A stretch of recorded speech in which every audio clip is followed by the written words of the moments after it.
Hey everybody, I think I'm live. Give me just one sec to confirm. Hey everybody, Oops. Think I'm live.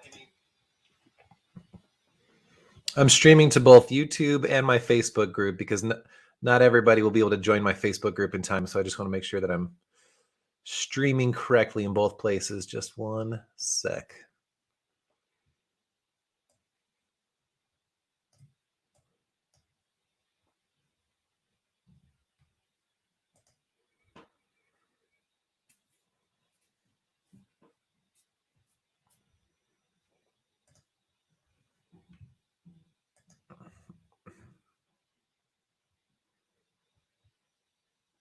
Okay, cool. Let's just get started. I think wherever you comment, then I should be able to see them. So feel free to ask questions at any time, and I'm going to try and keep up with the comments, and we'll just talk about whatever questions you have. And I want to start real quick with a letter, an email that I got today. This is not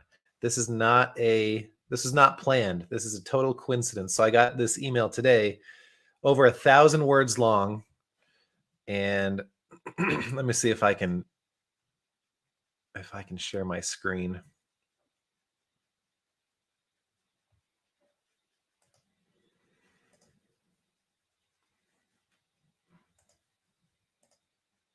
New layout per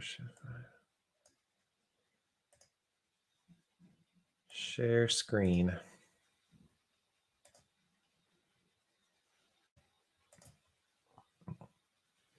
Okay, I don't know if you can see this, but I just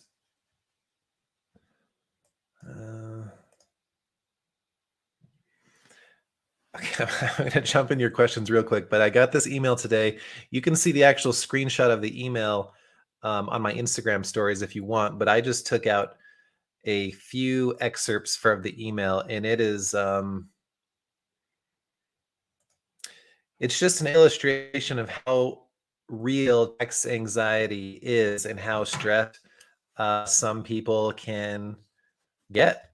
I mean, I'm not going to read all these. You can see them. I haven't slept but a few hours in 4 days. I'm getting audited. I need help. I don't know what to do. Looking at my windows to see if the FBI is going to come haul me to jail. I mean, this is maybe on the extreme end of anxiety, but the fact is that these are somebody's actual real feelings. And one of the my favorite things that I do is I help kind of talk people off that ledge, and it doesn't take long before they see, oh, okay, maybe it's not as bad as I thought. So that's my first word of advice is just don't panic. It's probably not as bad as you think.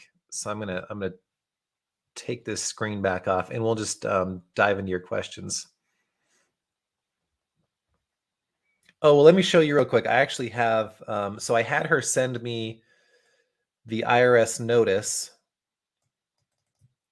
and this is just FYI. So a lot of times the letter isn't an audit necessarily. It's just the IRS is looking for more information. So this one is more of an audit. And you can see here that they don't go through and tear through all your books. They typically select 1, 2, or in this case, 3 different areas to look at. So in this case, they want to see her medical and dental expenses or detail of the deduction that she claimed on her 2020 taxes. They also want to see her business receipts or her sales that she's claiming, as well as the office expenses.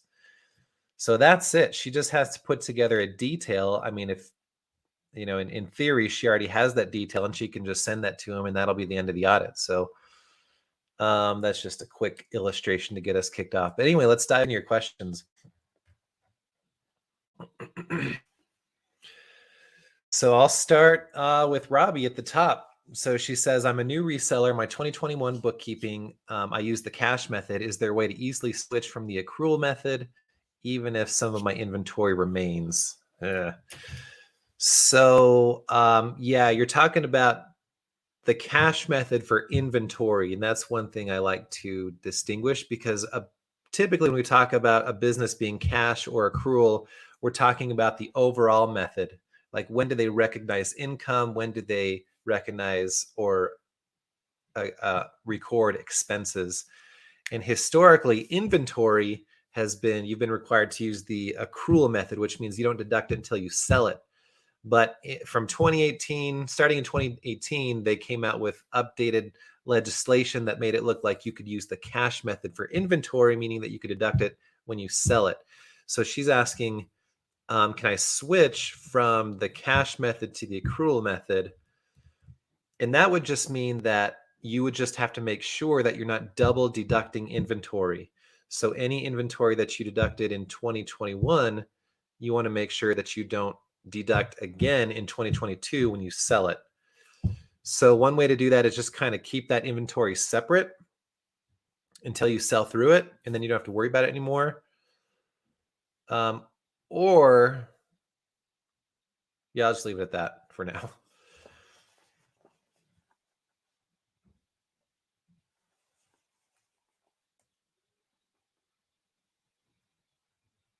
So Aaron says, I'm planning on selling an item to someone locally. My cost of the item is $4.99. I'm selling it for $5.70. Can I just pull the taxes of $35 from the sale price? So I think he's asking, can I include sales tax in the sales price? And that one's tricky, like with local sales, because you might be selling on a platform where you can't necessarily break out, or they don't have a specific spot where you can break out the sales tax.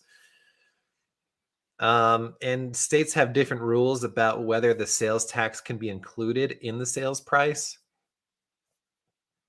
But ultimately, yeah, that might be what you have to do, because, yeah, if you try and charge sales tax on a local sale, Craigslist or whatever, they're going to look at you funny.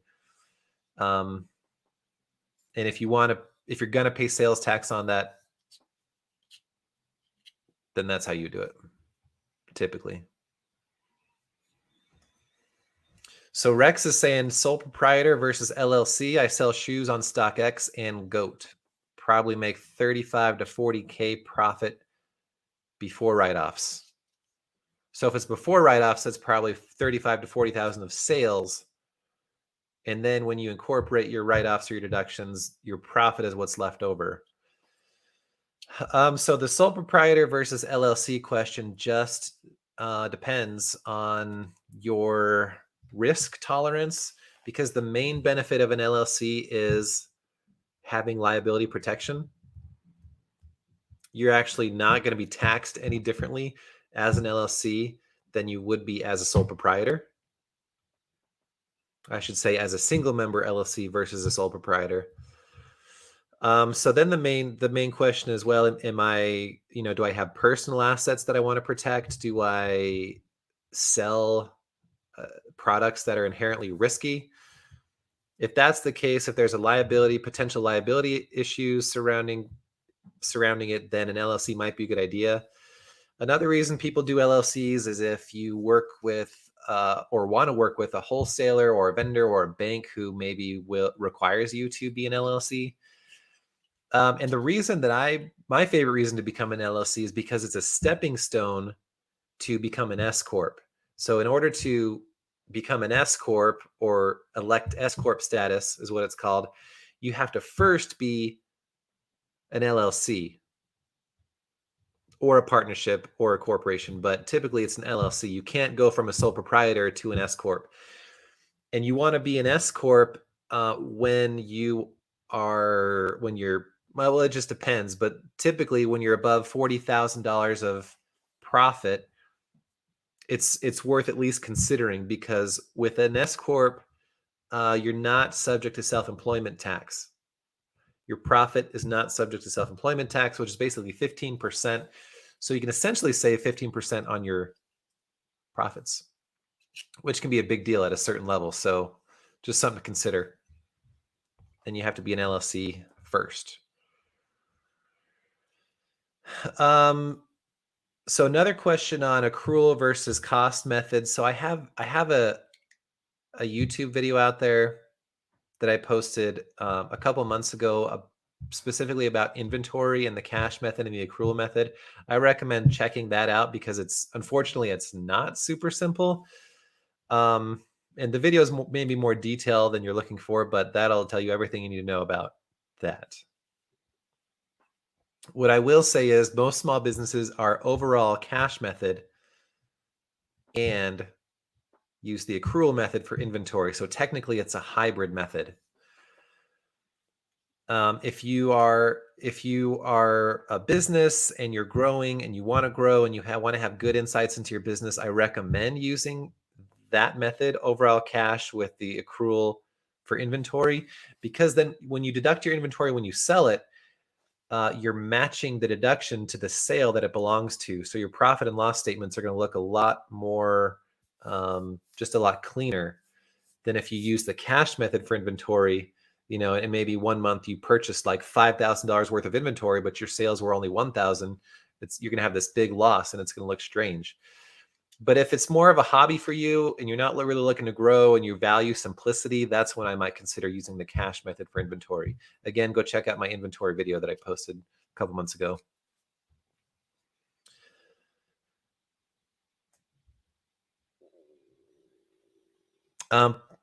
Pokemon Dentist is asking let's see, declare items I buy when I buy them or after I sell them.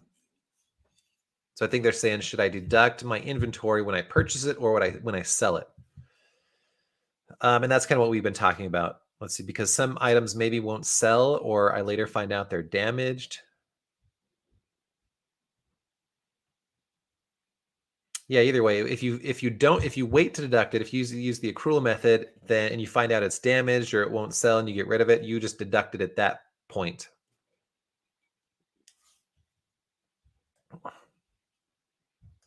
Yeah, Jesse says that they're suffering from tax anxiety as well. It's a real thing.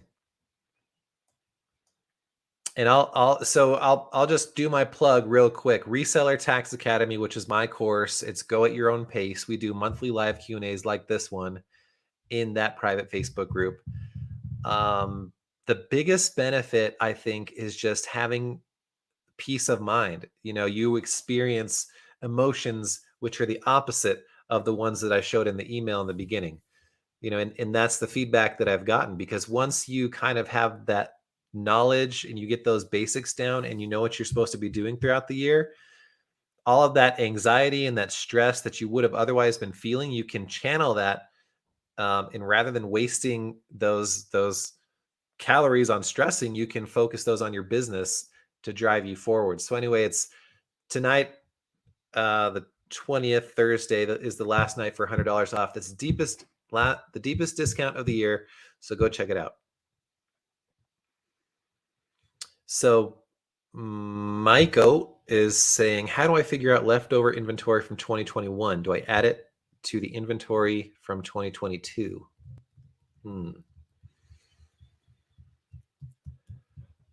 So I think you're saying, what's my beginning balance of my beginning 2021 inventory balance? So if like, let's say you haven't been tracking your inventory throughout the year, what you're going to have to do is estimate your ending balance. So, we're still pretty close to December. You might be able to remember or have some way of knowing maybe what quantity of inventory you had on hand. So if well, I had about, let's say 1,000 items on hand as of December 31st, 2021, at the end of the tax year. And my average cost is about $8. So $8 times 8,000, $8 times 1,000 equals an $8,000 ending inventory value. So you'll use that for your tax return. And that's basically going to back out that number from your cost of goods sold. It's basically to make sure that you're not deducting that yet. And that amount will, in theory, be deducted this year.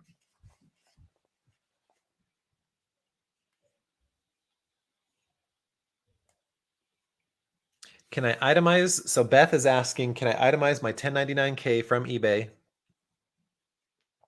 and still get the standard deduction for the 1040 EZ?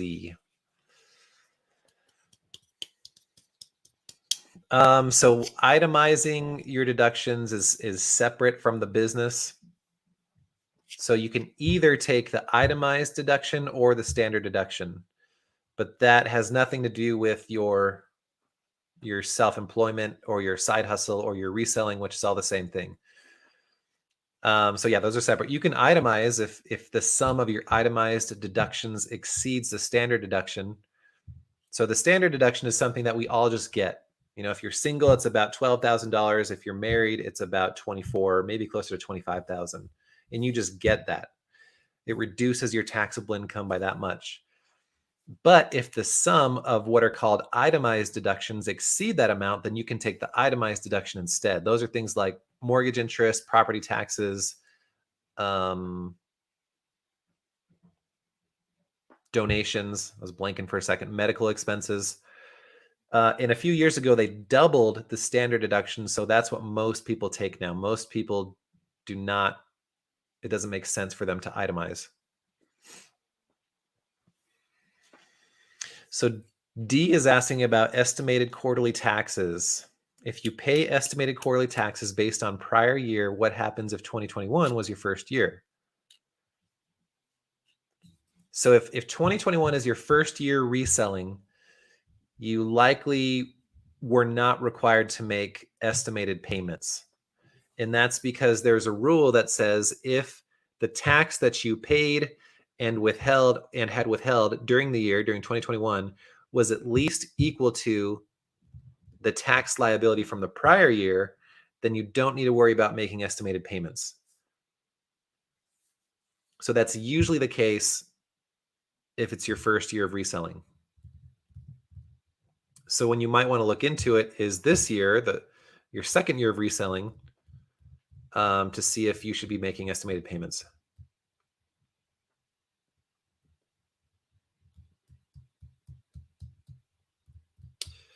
Let's see. Strings and Things is asking, I have a website. Do I have to charge tax for purposes in all states, for purchases in all states, or just the one I live in? Yeah, so if you have your own website and you're not selling on a platform like Amazon or eBay, which is a marketplace facilitator, who are now required to collect sales tax and remit it for us, if you're not selling through one of those, if you're selling through Shopify or through some platform that for some reason is not doing it for you, then you only need to worry about collecting sales tax for customers you're shipping to who are in locations where you have nexus, which means a presence, whether that's physical presence or an economic presence. So I'll start with the more complicated one, which is fairly new. Every state has their own economic nexus thresholds. Most of them are in the hundreds of thousands. So if you're not doing over 100,000 or several hundred thousands in a particular state, then you don't need to worry about collecting sales tax for the customers you're shipping to in that state.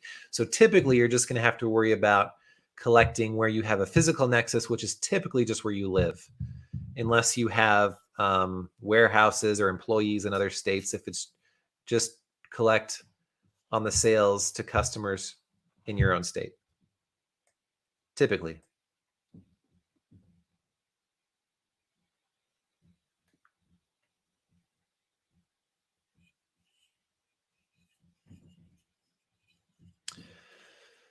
Let's see. Ladybug is saying, I'm in California, was wondering if I should factor in the sales tax into the cost of goods. So yeah, if you are purchasing inventory and you're paying sales tax on that inventory that you're purchasing, that amount of sales tax just becomes part of your overall cost. It just becomes part of the cost of goods sold that you deduct. So you don't have to necessarily break it out separately. You just deduct the whole thing.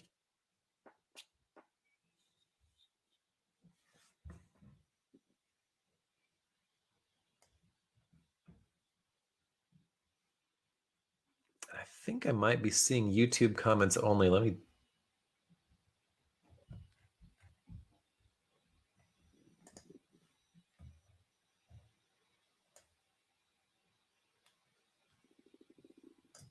check Facebook real quick.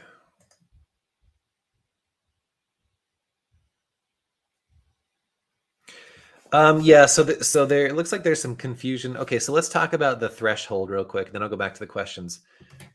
Most of you know that the payment processors like PayPal, eBay Managed Payments, Stripe, they are required to send you a 1099-K form prior to this year if your transactions exceeded $20,000 and 200 transactions and over 200 transactions. So that threshold for 2022 going forward has been reduced to just $600. So if you sell on eBay, if you sell at least $600 on eBay, you're going to get a 1099, and the IRS is going to know about that too. So Zelle, which is like I don't even know exactly what it is. It's a bank, it's a banking service that lets you transfer money from your bank account to someone else's bank account. I've read that from their website that they are not subject to that law. So if you're transferring over $600 for whatever reason through Zelle, you're not going to get a 1099 for that, and the IRS is not going to be notified of that either. So that is Zelle. And then if you're using a Venmo personal account rather than a business account, or a PayPal friends and family rather than PayPal business or goods and services, you will also not get a 1099, because they have to figure out. I mean, they want to be able to target the business transactions. So, I mean, that might mean that a lot of people just move to friends and family and that stuff, but there's only so much they can do.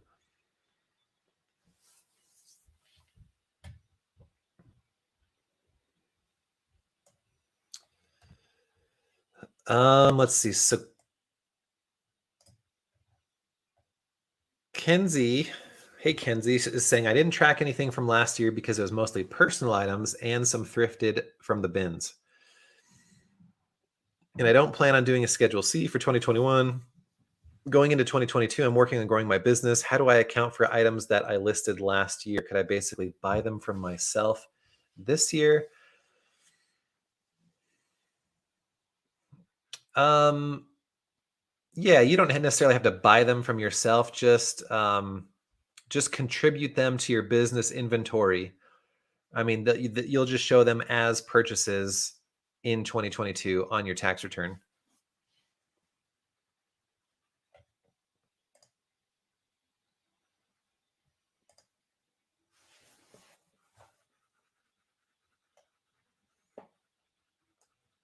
All right, let me see where we're at.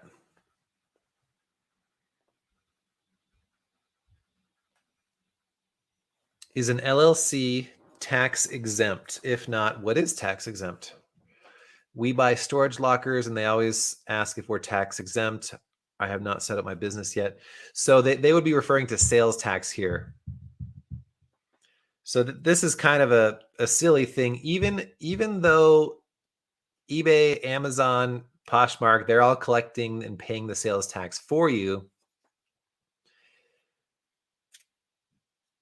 If you want to be exempt from sales tax on the purchases that you make of your inventory, then you need to register for a sales tax permit or a sales tax license.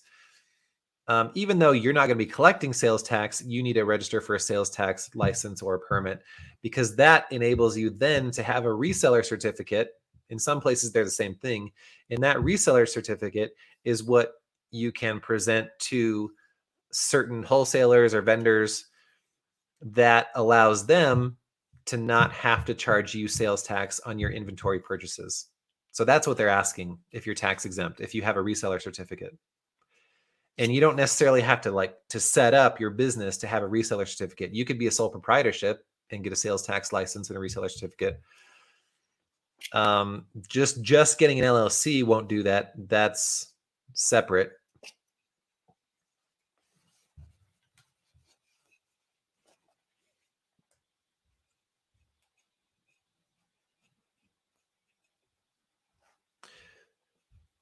So a drop shipper, Marilyn's saying she's a drop shipper, does not collect sales tax. She does pay sales tax on the item she purchases. Am I responsible for collecting it? I mean, if you're drop shipping, if you're using, if you're doing it through Amazon, eBay, all those big platforms, then you don't have to worry about it because they do it for you. At what point should one consider opening an LLC for their reselling business? And again, this just depends on liability. If you feel like you have personal assets you want to protect, if it's going to facilitate your business by opening up the different parties you can work with, or if you're growing fast, if you think you're going to hit a profit of 40, 50, 60,000 and and you want to be ready to be in a position to benefit from an S corp, those are the three main reasons I would consider an LLC. And D asked about my $100 off sale. Yeah, that goes till midnight tonight.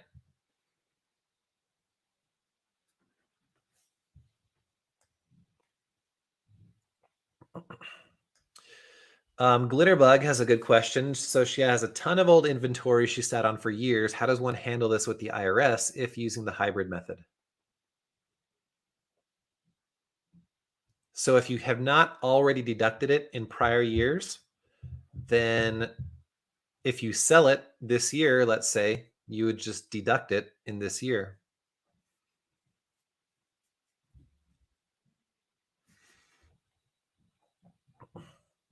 Joey, good question. How do I substantiate cash purchases for inventory from garage sales or Craigslist?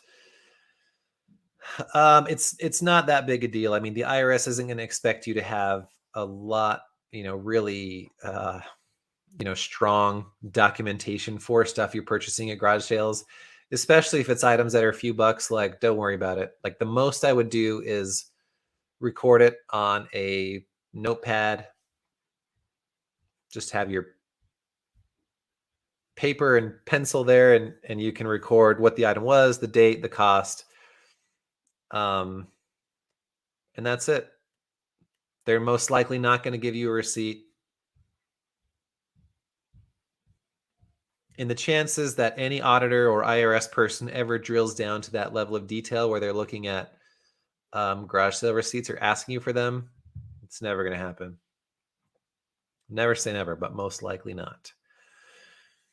So Zelle will not be reporting transactions. We talked about that. PayPal, Venmo will just be the business versions of those accounts. And I mean, yeah, a lot of people are there's so my YouTube video on this is getting, like, the comments are all over the place. I mean, and the thing is, the income or the profit has always been taxable, but not everybody knows that. So if you were reporting your income already, the fact that they're lowering the threshold doesn't affect you. Them lowering the threshold just impacts what the IRS knows about you. So if you don't report, they're going to know.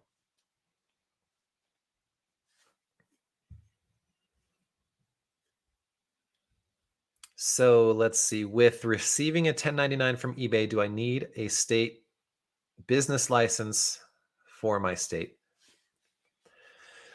Honestly, I wouldn't worry about a business license unless the state starts bugging you about it.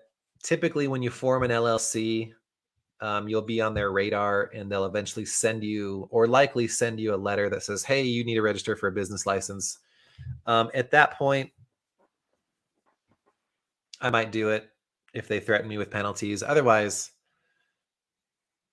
I mean, that's just me. Like, the IRS considers you to be a business whether or not you have a business license. So there's just all these different governmental agencies, and they all have their own rules, and some of them even conflict with one another. So I don't feel super bad about not having a business license. It's not like you're a doctor or some type of specialized profession that has a governing board that specifically licenses you and can disbar you in that thing. As a reseller, it's totally different.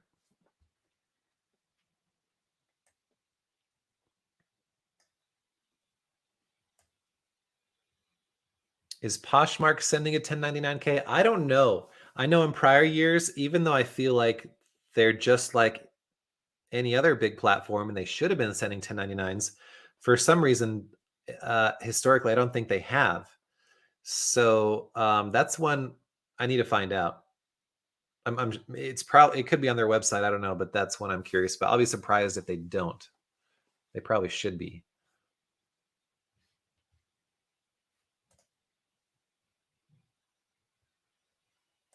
One sec.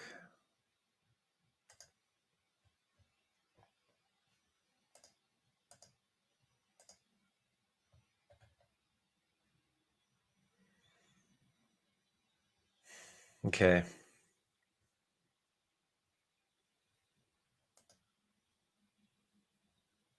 All right, Max. I have a question regarding piercing the corporate veil for an LLC. I paid some personal bills with my business account. What should I do now to keep good records and keep it in good standing?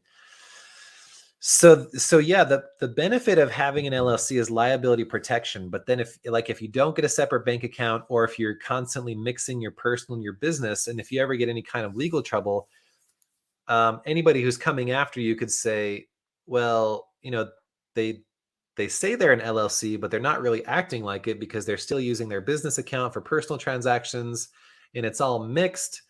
And in that case, you could potentially they could potentially pierce the corporate veil, or pierce through that LLC protection, and still come after your personal assets. So that's the reason you want to act like a business. That's why you want to have a separate business bank account. Not important for a sole proprietorship, but it is for an LLC. Um,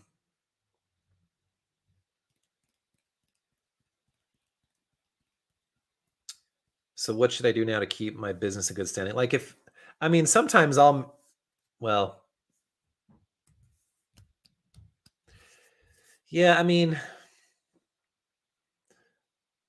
that's a good question, because the way to take money out of your business is basically just a transfer from your bank account, your business bank account, to your personal bank account.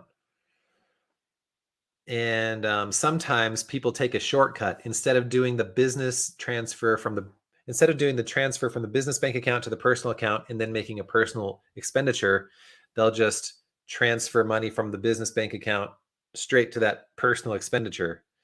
And then on the books, you'll classify it as an owner's distribution.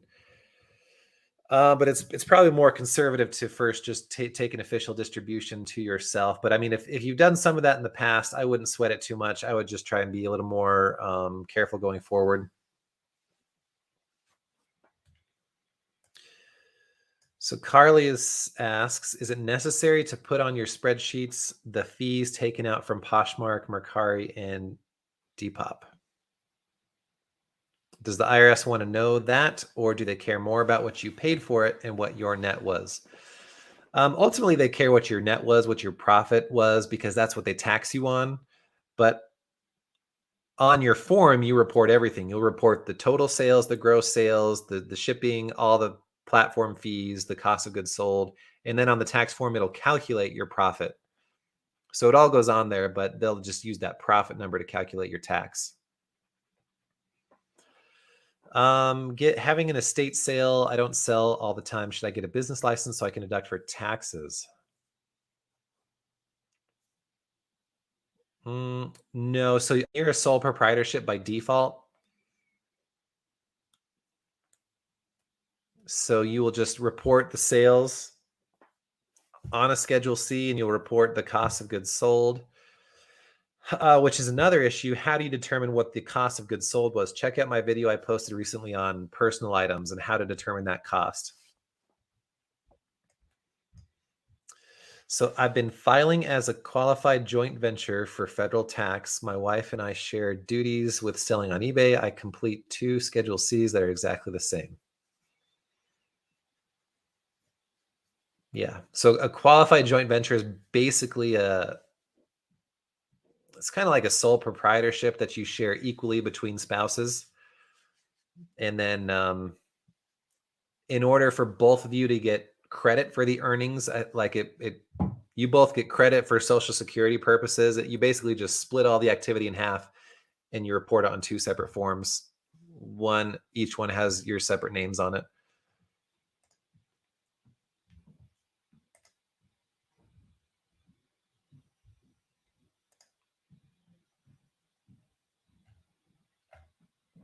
So I'm just trying to make sure I get all the comments.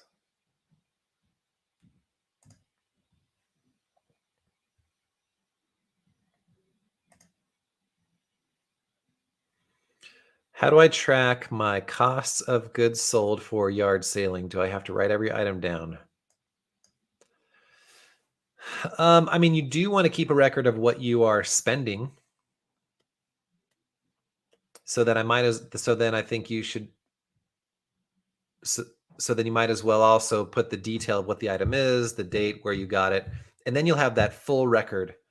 And you'll also have that cost of goods sold information, which you'll eventually deduct.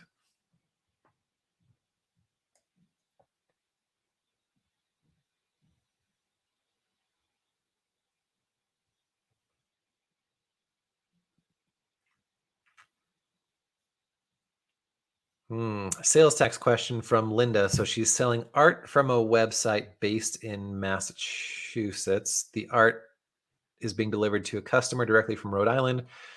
Rhode Island doesn't charge tax for the art. Should I charge the customer tax? It depends on where you live, I think.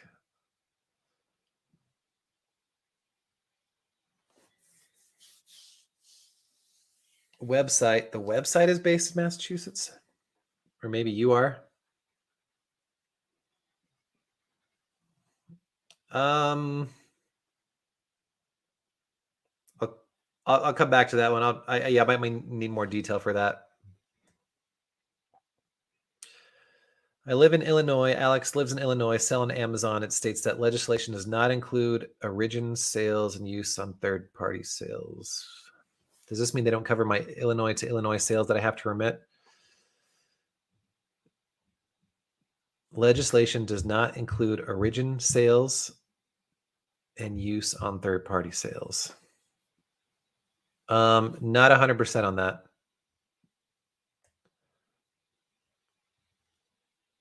Sorry, I'll come back to that.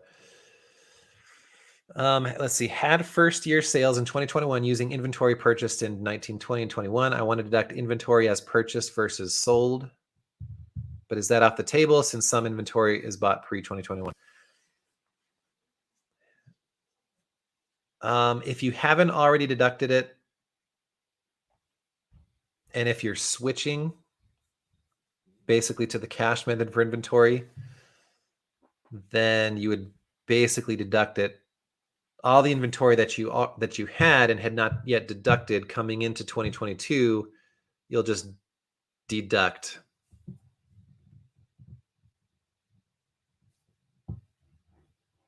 This year, if that makes sense. It's kind of like an adjustment. Do you think a reseller with a simple business model can use TurboTax and file themselves? Yeah, sure. That one all depends on your comfort level. Like I don't try and discourage people from doing taxes on their own. You'll want to make sure you get the self-employed version, because that has the Schedule C where it lets you put your sales and expenses and all that for your reselling business.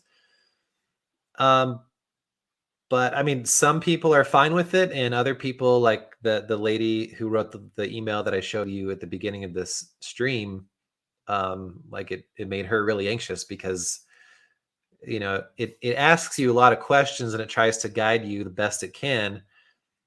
But if you're sitting there going, why is it asking me my beginning inventory? Why is it asking how many square feet I have in my office? Why is it asking me this? And then all of a sudden you get really in your head about it and you're like, am I saying the right thing? What implications is that going to have for my taxes? So if that's you, it might be worth the peace of mind that comes with having a professional do it. If you're pretty confident, or if you don't necessarily get that stressed out about it, it typically does a good job. Sometimes I'll look at people's returns they prepared on TurboTax and they look fine, and other times I can spot things that opportunities that they missed. So it just depends.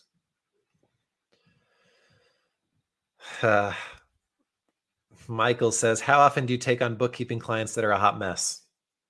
Sometimes. If they're a really hot mess, I refer them to other bookkeepers. who focus more on bookkeeping than I do. I do have a handful of bookkeeping clients. But for the really big jobs, I'll typically send you. I know a few bookkeepers that I like. Reseller friend of mine. So reseller friend of Rob's is doing an LLC, but is taxed as an S corp. Is this method okay versus going full blown S corp? So it's the same thing. When people say I have an S corp, that's just the shortcut for saying I'm an LLC that's taxed as an S corp, because you're still actually an LLC. The state still considers you to be an LLC, but you're taxed differently. You're taxed differently at the federal level. You're an LLC that's taxed according to subchapter S of the Internal Revenue Code. So that's the full official name. So again, I'm LLC taxed as an S corp versus S corp. It's the same thing. An S corp is not a entity. It's technically a tax election. So you're a single member LLC. He's a single member LLC / S corp. I think I'll archive this on my channel.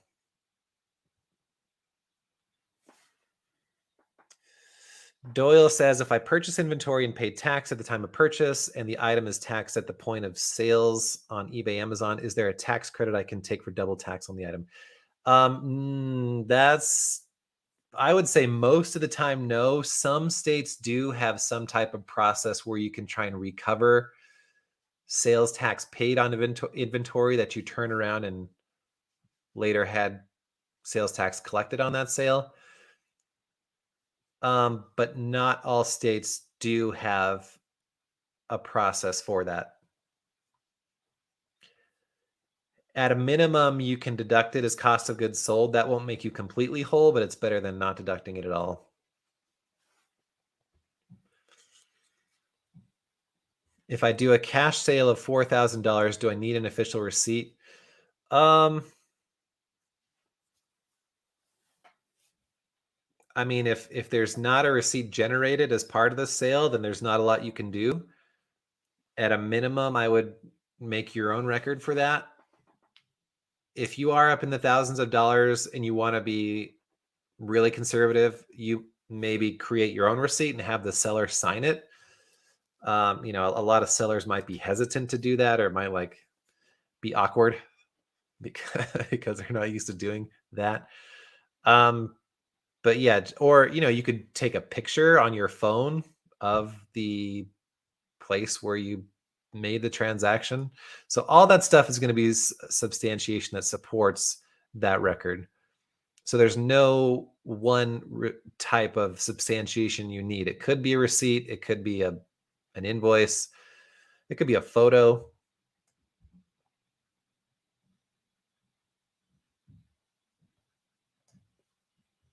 Okay, let's see. I got lost. Let's see. If you haven't paid into Social Security in your previous employment and I start reselling, do I start paying into it now? Yeah, so your profits are subject to self-employment tax, which is basically 15%. And that is both the employer and the employee portion of Social Security and Medicare. So if you have some type of self-employment reselling business that you're generating a profit on, you're going to be paying self-employment tax on that. And that is actually the same thing as your FICA tax or your Social Security and Medicare that you see taken out of your W-2 paychecks.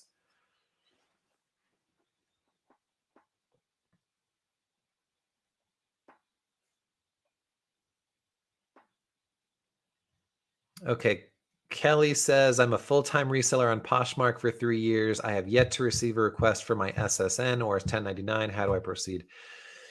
Yeah, I guess if Poshmark isn't requesting your Social Security number, they may not be planning on sending you a 1099. So, I mean, unless they're requesting it, there's nothing you need to do. You'll still report your income. You just have to rely on your own records rather than theirs. Yeah, these are boxes behind me. This is not a brick wall.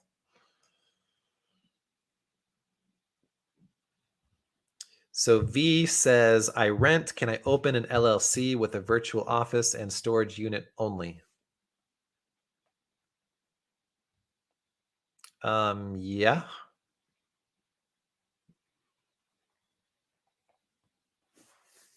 Open an LLC with a virtual office and storage unit only.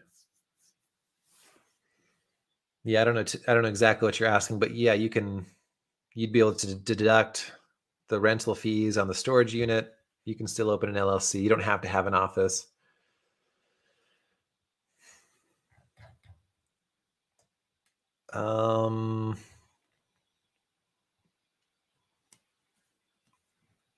Hey, Lori. She says, what paperwork do I need for my CPA? I'm relatively new to eBay and want to cover all my bases. So they should have some type of tax organizer, some type of checklist for you to fill out. And there should be a page on there for self-employment, for some type of side business. And it'll ask you what your sales are, what your cost of goods sold are, what your office expenses are, all the different types of expenses, home office information, all that should be on there for you to fill out. Unless you already have that in some other form. Like some people who have been doing their bookkeeping will already have a profit and loss ready to go. They'll happily take that in addition to any information that's not included in that form. But yeah, they should have a checklist for you. And then you'll provide your W-2s and your 1099s, any tax forms that you receive. And unless you have different information, you typically don't have to duplicate that information on the checklist, on the tax organizer.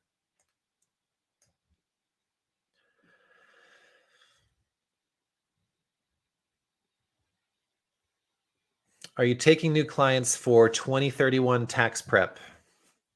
Nope. That's in 11 years. I'm just kidding. I know you mean 2021.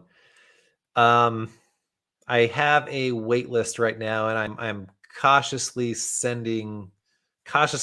letting those in, letting the people in who are on my wait list little by little. Because everybody's waiting for 1099s now. Banks and whoever aren't required to send those out until January 31st. So I'm still not that busy right now in late January. But if I let too many people in, I might be regretting it come mid-February. Hey, Mark, glad to have you here.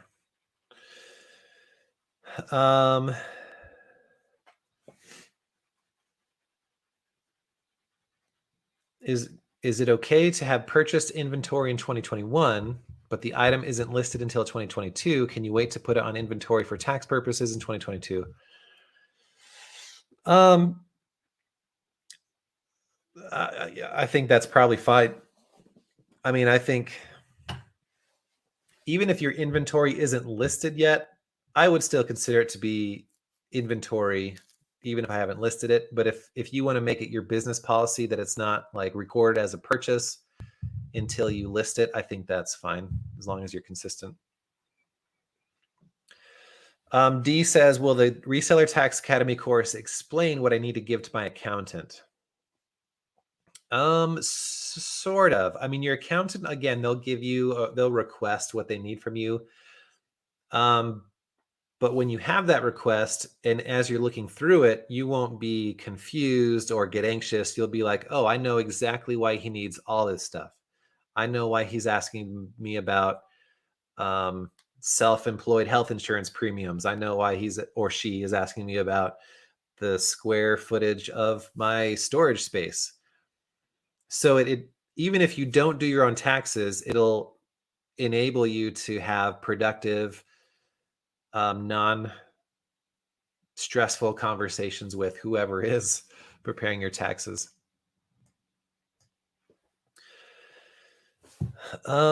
Ethan deals in inventory where the majority of it is purchased with cash, around 90,000 in 2021. There's no receipts for any of those transactions, but I keep track of it all in the spreadsheets.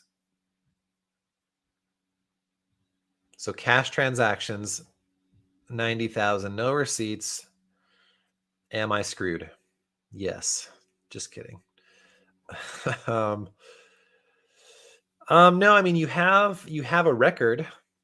So the IRS, ideally, you have both a record, which is something that you create in a spreadsheet in a bookkeeping program. And ideally, you would have some type of substantiation that supports that record. So something externally created, like a receipt, a bill, a bank statement, something. I mean, and as long as you have that record, I think you're fine. I had a client get audited, only one out of hundreds and hundreds over the past few years. And they asked him for a detail of the cost of goods sold that he deducted. And so I think so let's say his cost of goods sold was 10,000.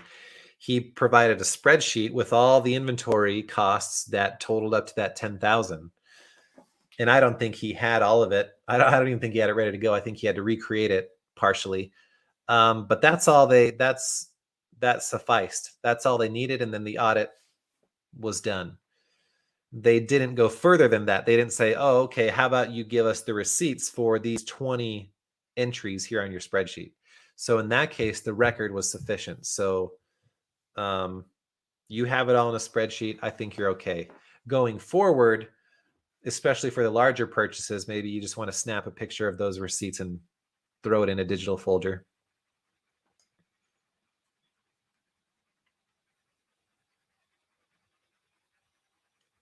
How do you apply cost of goods sold to bundle purchases with many items of different values?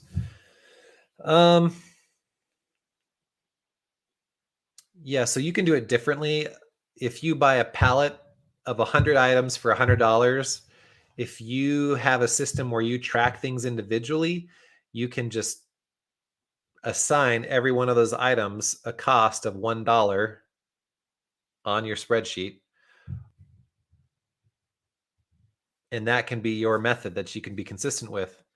Or if you're like, well, one of these items is worth $99 and everything else is worth pennies, then on your spreadsheet, you can list all 100 items in that one item that's worth 99. You can allocate $99 and the rest will be almost nothing. I think I like the first method better. Or you don't even have to keep track of stuff individually. You can keep track of it using more of an average method. And I have a spreadsheet that helps you do that. So if you go on my website and look at the spreadsheets, you can get the average costing spreadsheet. And I have a video linked to that walks through it. And you can kind of see how it just keeps track of total quantities and total dollar amount spent to keep track of a rolling average that you can apply to your cost of goods sold. It sounds complicated, but once you see how it works, it's really not too bad.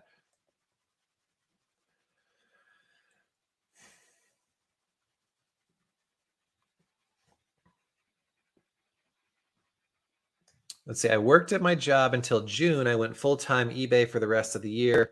Do I need to do the 15.3 self-employment tax on the second half?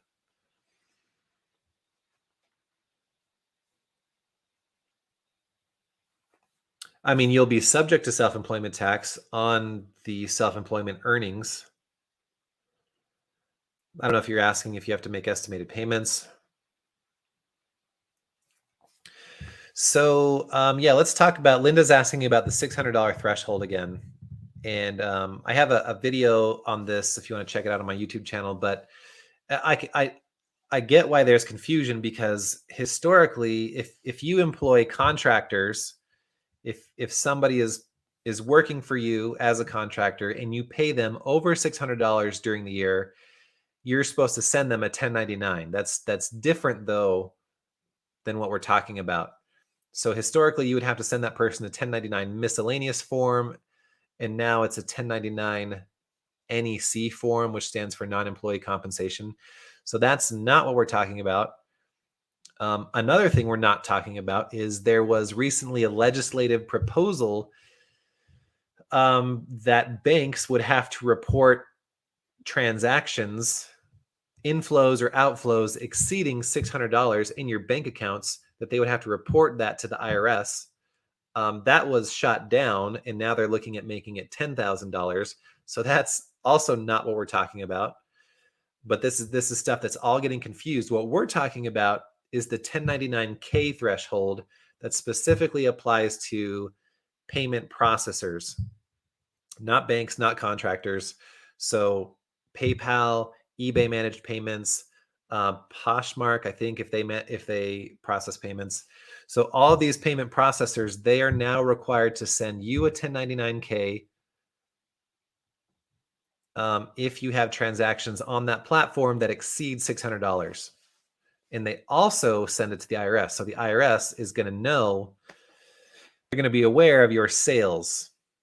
So if I do $1,000 on Poshmark, even if I have a loss, even if, let's say I have sales of $1,000, but the items cost me $1,500. So I have a $500 loss. But all the IRS sees, because Poshmark sends them the information, they see that I received $1,000 from Poshmark.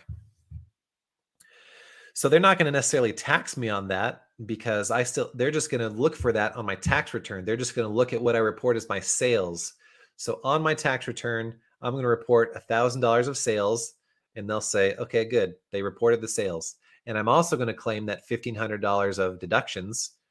So I'll show my $500 loss, and that loss will reduce my overall taxable income, and I'll pay less tax. So hopefully that makes more sense.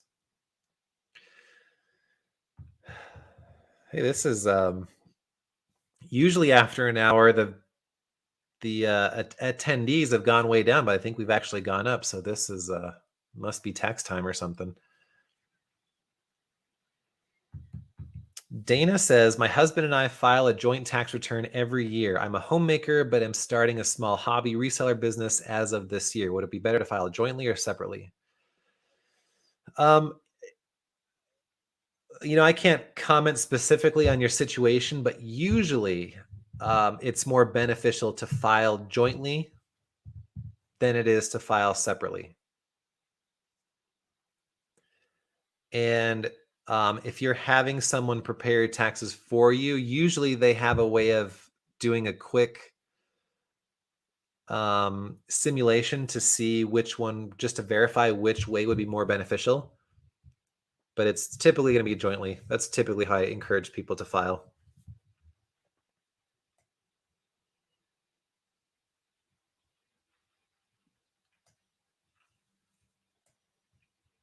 Oh, I can't believe I didn't say that. So yeah, my course is 100% tax deductible. So if you're a sole proprietor, you'll just list it on the other expenses line as like education and training. So 100% tax deductible, that makes it even cheaper when you factor in the tax savings. Open for enrollment, you get $100 off. That expires tonight. That code, it's automatically applied.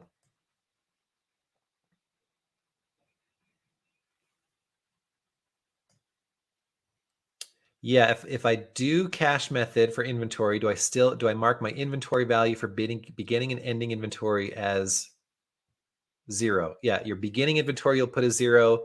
You'll put all your purchases on the purchases line, and you'll put your ending inventory as 0. Is there a federal form for federal taxes? Wait, is there a schedule for federal taxes for self-employment taxes? Yeah. I mean, if you're doing taxes using TurboTax or a program, it's all calculated automatically, but there is a form that shows you how your self-employment tax is calculated.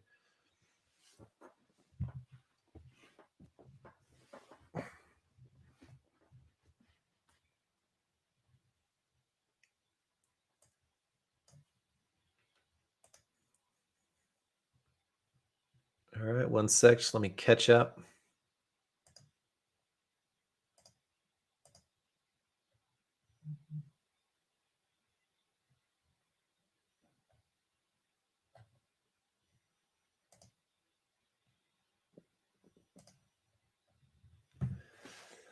Okay, how do you price and record selling personal items? So check out my YouTube video I just posted recently about personal items, but in a nutshell, so yeah, let's say you started selling this year, but you have some stuff that you purchased years ago that you decide to sell through the business or sell in general. You are going to report the income from that sale, but you also want to report the deduction from that sale. So the question is, what's the deduction? And the rule for this is you want to take basically the lower of either the original cost or the market value. So let's say you paid $100 for a sweater 5 years ago, and then this year you sell it through your business. Or let's say this year you list it. So at the moment you list it, that's when I consider it to be converted into business inventory. So at that moment, when you convert it into business inventory, what is the cost of it that you're basically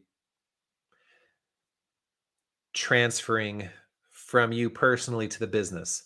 So, and the answer is it's going to be the lower of either the original cost, $100, or the market value. The problem is most of the time you're not going to remember or have a record of the original cost. And the problem with the market value is there's just such a wide range. You know, that exact sweater could be selling on lots of different platforms at lots of different price points. So I think it's easier just to I say in my video, it's not an exact science. And the IRS doesn't particularly like you estimating either. So you just have to say, I paid $100 for this, and then just call it good. If it's something that, if it's, you know, machinery or some kind of technology product that you know for sure is not worth what you paid for it, then you might want to be a little more conservative and use something closer to what you estimate the market value to be. But don't forego the deduction. Make sure you deduct something for it. You can't request a refund from a state. Let's see. You cannot request a refund from a state on sales tax paid on items such as inventory. You can request a refund from the vendor. That vendor that collected sales tax can request a refund from the state. Yeah, that's good info. I think it might vary by state. But yeah, that's definitely something to look into for sales tax. If you have, let's see, if you or your spouse are retired and drawing Social Security and you are filing joint returns, do you have to pay self-employment taxes? As silly as it might seem, even if you're already drawing Social Security and you're retired, if you have self-employment, if you have a reselling business, those earnings are subject to Social Security or are subject to self-employment taxes, which is basically the Social Security. So yeah, you are paying it and receiving it at the same time. Sorry about that. DJ says, I use my debit card from the account I share with my husband to buy inventory to use this year. I have receipts. I recently opened a separate account. Do we keep filing joint or separately next year? I would keep filing jointly.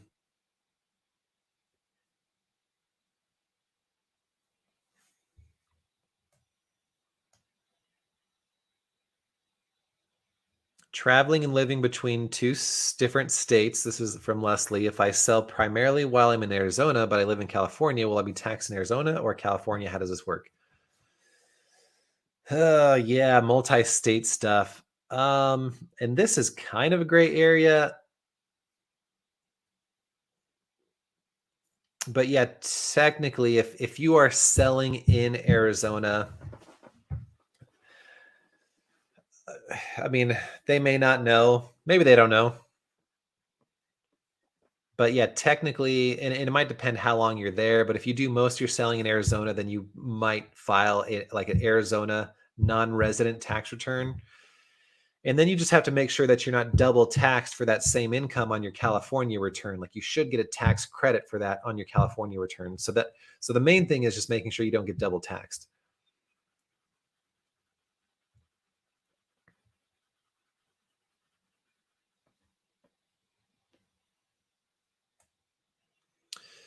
So Yasmin says, I have 2 jobs with W-2s. I also resell part-time. I have a spare bedroom dedicated to reselling on Poshmark and eBay.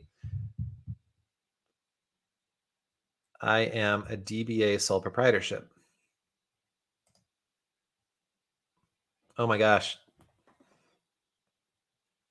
I should have been showing these questions all along. Next time.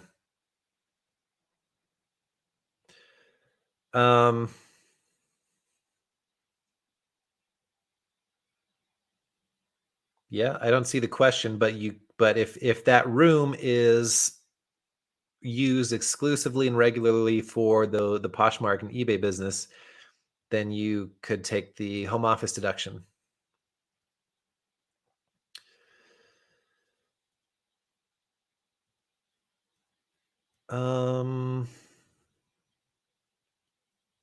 Yeah, I just answered this one, but I did not flash it on the screen because I'm a noob.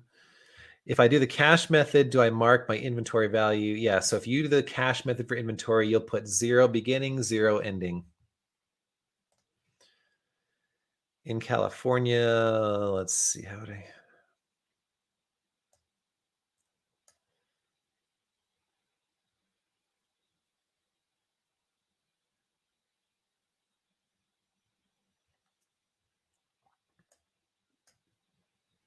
Sorry, let's see. Hello, if I buy a lot of items, how do I record that when I piece? Yeah, some of these I've answered. Here's a good one. Can income tax payments be deducted from taxes when filing?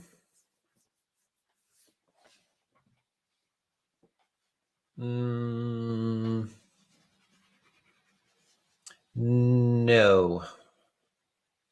Sometimes you can deduct your state.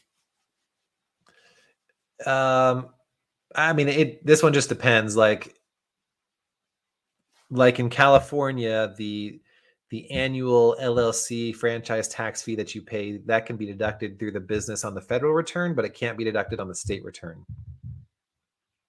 So that one kind of depends.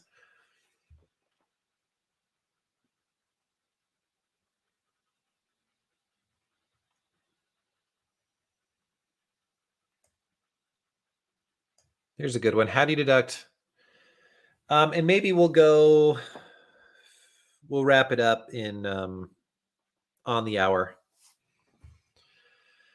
How should you pay a bill that is part business, part personal? Yeah, for these, I would probably not like set these up to be drawn from my business account. I would probably just pay them from my personal account. And then if I determined that, 40% of my cell phone bill is for the business, like if you're a sole proprietorship, then just claim that 40% of the bill on your business as, cell phone expense.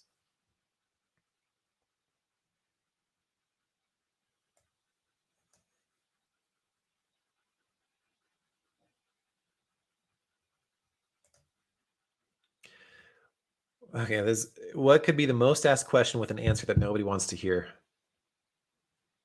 I might have to think about this one more, but probably just the fact that all of your income is all of your profit. Almost always, your profit is going to be taxable no matter what. Even if you're not getting in 1099, even if it's just $1, there's some exceptions to that, but that's what a lot of people don't realize. Even if you're not a business and you are generating a profit on a personal item, that's taxable. Nobody wants to hear that. Okay. If I'm missing questions, I'm sorry.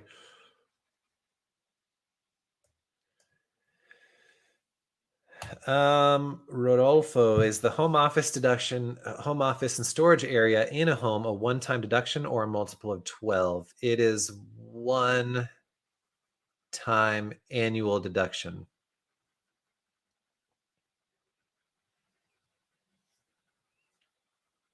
So there are two methods. One is based just on square feet. One is based on a proportion of home expenses, including your utilities. So yeah, in that case, the electric bill would be deductible, at least a part of it.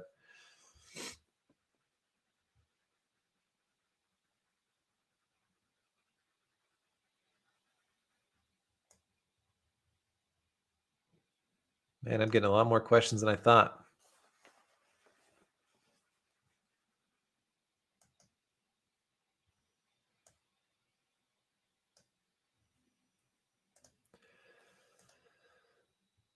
All right. Let's see. A buddy is using friends and family to evade taxes. Whoops. I advised against it. Will app vendors also report friends and family to the IRS? Not all apps have friends and family option. Yeah, right now the plan is not to report transactions that are going through friends and family or through personal Venmo accounts as opposed to business accounts. It'll be interesting to see if they see how they deal with that. I don't know. But yes, from what I've read, those will not be reported. Oh, Jasmine, thanks. I appreciate that. She says, thanks for answering all these questions in your free time.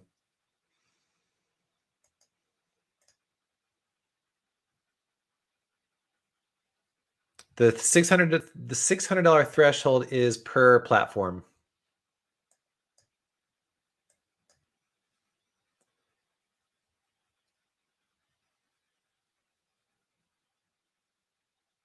You need to tell those that want to convert to an S corp or LLC, you'll be opening up the company for state F&E taxes.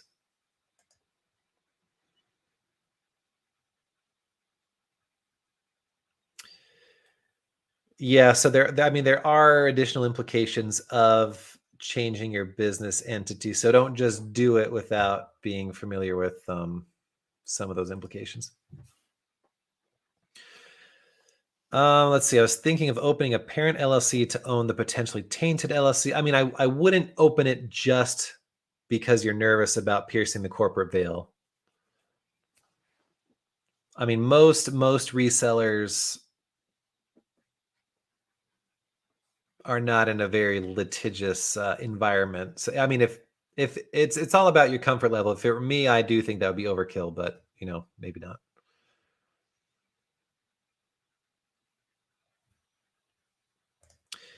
Yeah. So one way to pay your taxes quarterly would be to just increase the tax withholdings from your or your spouse's W-2. So rather than having to go on the IRS website and manually make payments, you could just increase what the taxes that you're having withheld from your paycheck. That's kind of a shortcut, simple way to do it.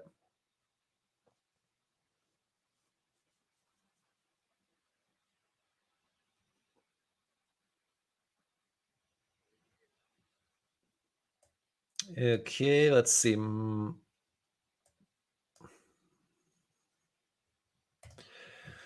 So if yeah, technically if you show a loss 3 out of the last 5 years or more than 3 or 3, I don't remember, out of 5 years, then the IRS can say, we don't think you're a business. You actually look more like a hobby. And that means that they can still tax your income, but they disallow all your deductions because that's how hobby income is taxed. So you don't want to be treated that way. But as long as you can show that you're trying to make a profit, even if you don't make a profit, they're going to say, okay, you are a business. It's not that hard to prove. This is one that people get a little nervous about, but I've never seen it be an issue for anybody. So don't forego or leave off deductions just because you're nervous about this. I say claim all deductions you can get. Every year you can get them, even if it means having a loss 10 years in a row. There are lots of businesses that are never profitable.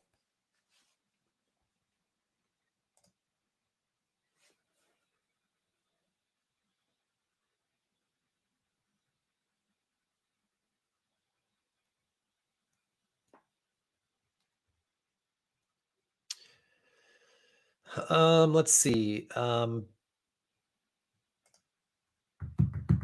First year business, is it a problem to accept payments half invoices and half friends and family from PayPal? Hmm. I mean, it'll just mean that the 1099 you get is not accurate. I don't think that's a big deal. Like I don't rely on 1099s. I rely on my own bookkeeping. So as long as you have your own numbers and you report it all on your taxes, then that's fine from a tax standpoint.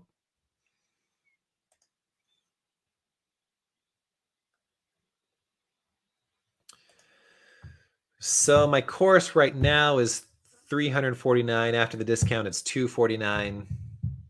One-time fee tonight.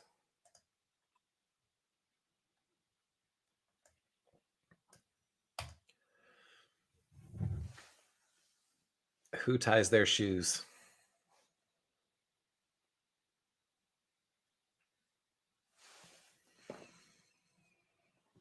I mean, I think the biggest thing is you want to feel like they are working for you rather than working for the IRS. You want to feel like they're on your side, like you work together well, and obviously that they're competent, that they are familiar with what you're doing, whether that be reselling or anything else.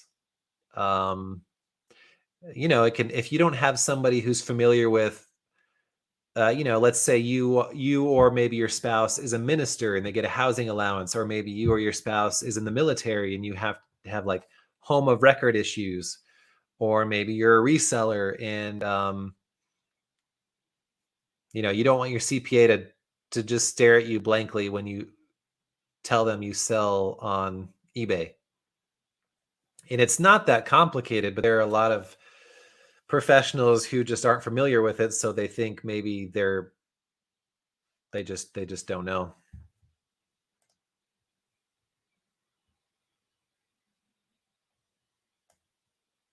Do we still get all the okay?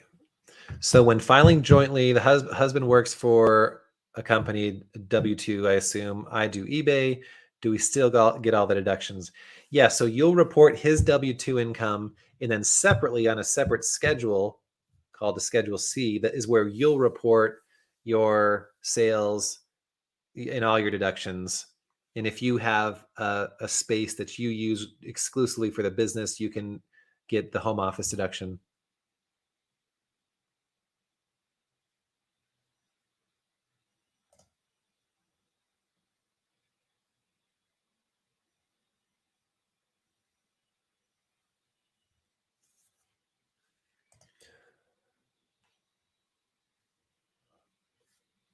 I'm just making sure things are working. I go on two screens. Okay, let's see. 10 more minutes or so. Yeah, so I try and do Q&As like this monthly for people who are within the course. So there's a Facebook group that I do these in. I think I'll start streaming them to YouTube too, but you won't have that link unless you're in the course. What is your favorite accounting software for sellers to keep up with expenses and inventory? So this is a good question. I mean, I really like QuickBooks, but it's not for everybody. Like QuickBooks is the market leader. There, it's a robust accounting bookkeeping system. But at a minimum, you're going to want to use a paper and pencil. Some people prefer that, and then from there, you could go to a spreadsheet. Would be the next step. And then the next step up from that would be a simple bookkeeping program, either like QuickBooks Self-Employed or GoDaddy Bookkeeping. And then a step up from that would be a more robust bookkeeping program like QuickBooks Online, QuickBooks Desktop, Xero. I mean, there's a ton of bookkeeping programs. So it really just depends on your comfort level. I've seen a lot of people mess up the books when they get one that's a little more complicated than they might be comfortable with.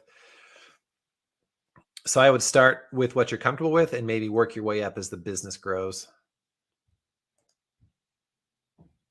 Nice. You will not regret it.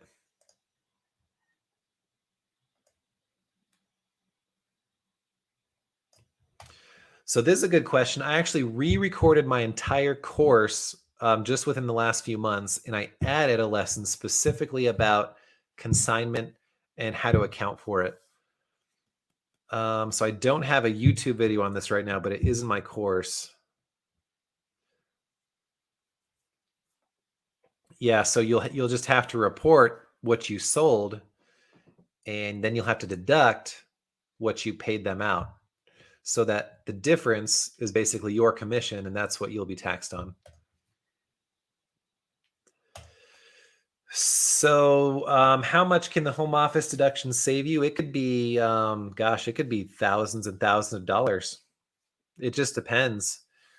If you use the regular method or the traditional method, that it looks at the ratio of your office to your overall home square footage. So a lot of people, they'll use their whole basement. So if that's half their home, if that's 50%, they basically can deduct 50% of the mortgage interest, the property taxes, the homeowner's insurance, the utilities, and that can add up. So it's one you definitely don't want to miss.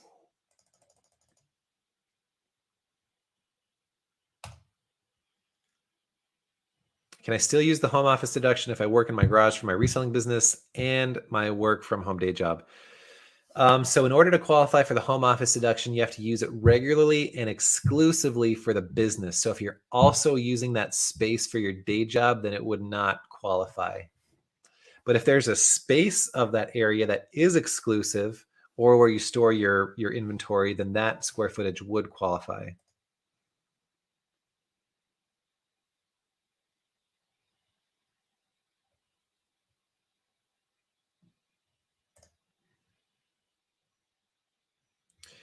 So the reason that people say selling personal items is not a taxable event is because it's probably usually not. You're probably usually selling your stuff, your personal stuff, for less than you purchased it for, which means that you're selling it at a loss. The IRS, honestly, they don't really care if you report losses because that doesn't benefit them. They don't get a tax a loss. They only tax your profit.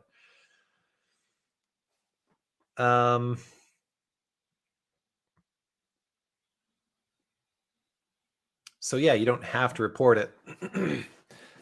And sometimes it will be a profit, in which case it is reportable. But let's say it's not. Let's just say it's just a loss. I still think you should report it now because if you don't, let's say all your stuff was personal and you sold over $600 worth, you're going to get a 1099 and the IRS is going to be expecting you to report it right now, even if it ends up being a loss.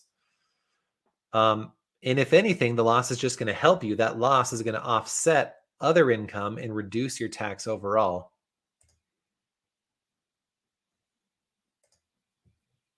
Appreciate that, Murphy.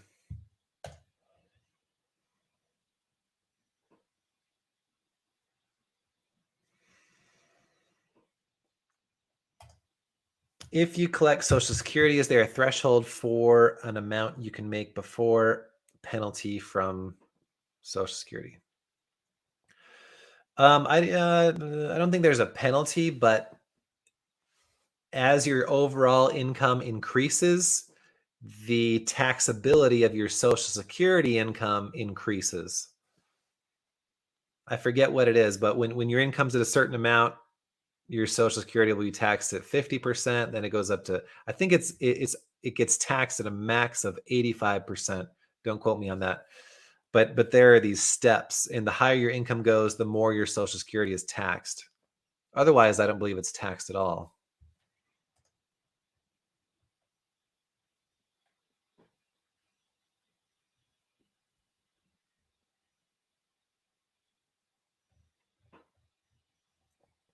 All right, I'll just do a couple more. Hang on.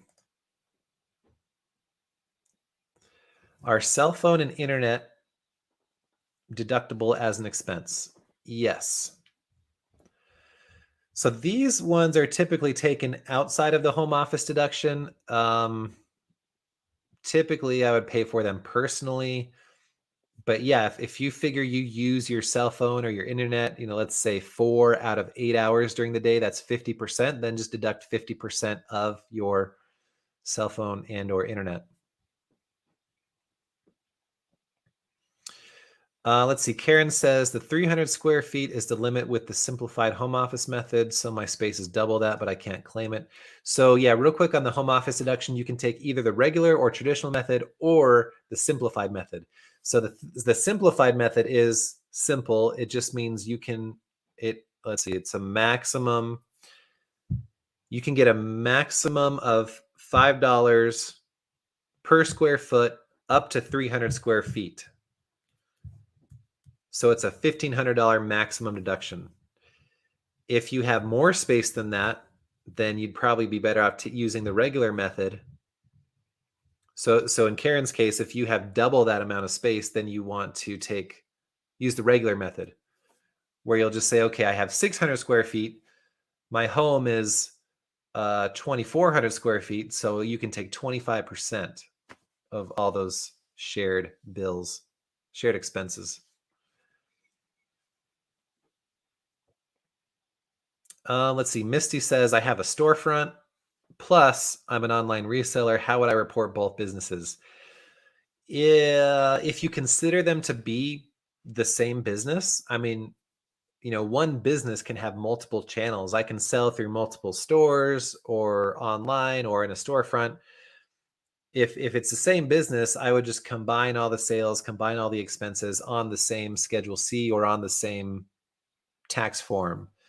If you consider them to be separate businesses, you could use two Schedule Cs or two separate tax forms. Yeah, Merlin's asking if I sign up for the Reseller Tax Academy, can I ask questions? Yeah, so you get invited to a private Facebook group. It's the Reseller Tax Academy Facebook group. I personally try to answer every question that people ask in there. Cynthia says, how do you categorize selling personal items if you don't have a business license? Would it be considered hobby income with no deductions allowed? Not necessarily. If you don't have a business license, again, the IRS still considers you to be a sole proprietorship by default. If you are in business to turn a profit, that's really the main thing you need to say that you're a business.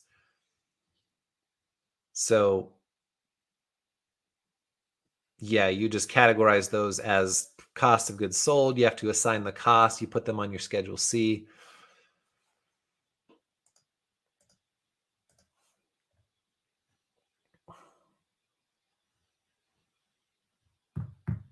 And let's see here. I guess, oh gosh, there are more questions. Hang on. I thought we were at the end. I just found a bunch more. Man, you guys have done well. Maybe I'll do this more often. Let's see if I can squeeze in a few more. Does it matter? Oh, this is a good one. Does it matter if my LLC name is different than my eBay business? No. It depends. So there has to be some kind of link. Like if you're doing business in a name other than your LLC, then you'll need a DBA. And doing business means, what's your bank account name? What's the name that people see on the invoices or confirmation emails that they get from you? If it's different than your LLC name, then you need a DBA. If that makes sense. I have a video on DBAs too that you should check out that one.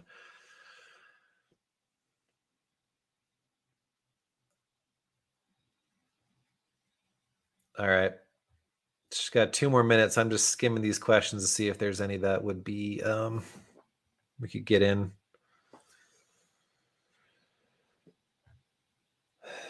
So let me just address this one real quick. I'll share my screen real fast if I can figure it out.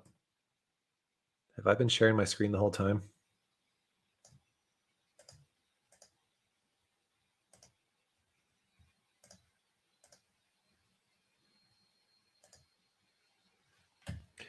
So this is resellertaxacademy.com. If you scroll down about halfway, you can, I'm not going to go through all this right now, but you can see what's inside.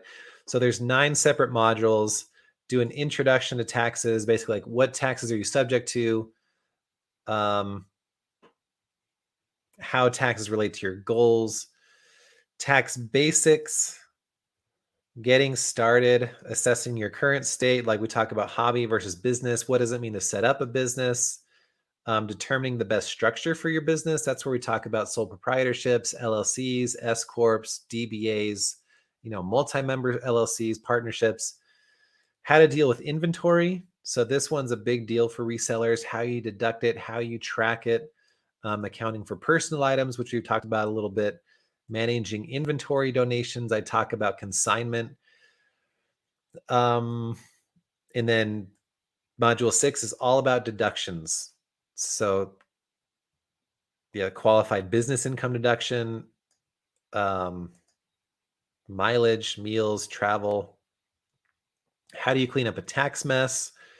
Audits.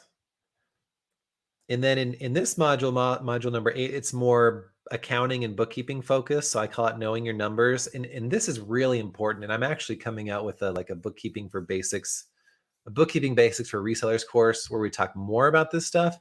But that's really the foundation. Like if you're not keeping records, if you're not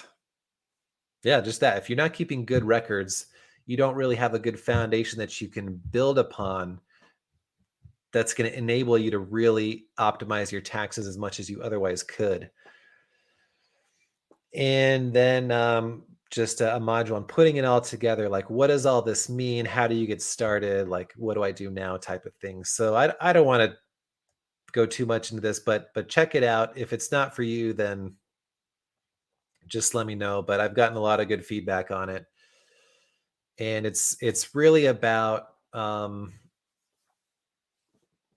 optimizing your tax situation. It's about giving you the peace of mind that's going to allow you not to stress out, not to lose sleep over this stuff, and just feel good about life and redirect all that stress energy into building your business. So yeah, thanks everybody for coming. For more, check out resellertaxacademy.com. $100 coupon expires tonight. You can check out my YouTube channel. I guess you might already be here on YouTube, Instagram, all that stuff. Thanks everybody. I appreciate being part of this community. Feel free to come check out my my open accounting for online sellers Facebook group. And if I didn't get to your question here, come ask it there. We have a lot of experienced resellers and even other CPAs and bookkeepers in that group who like to answer questions. So really appreciate everybody, and I will talk to you all later.